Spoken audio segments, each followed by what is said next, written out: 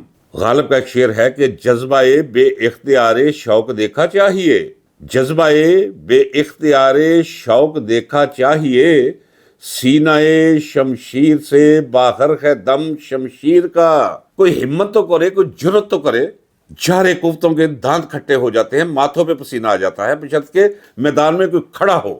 افسوس کہ اس وقت عمران خان اس ملک کا حکمران نہیں۔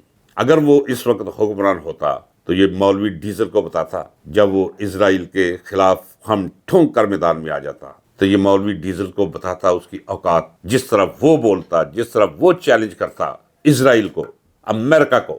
ملتے ہیں اگلے ولاگ میں، اللہ حافظ۔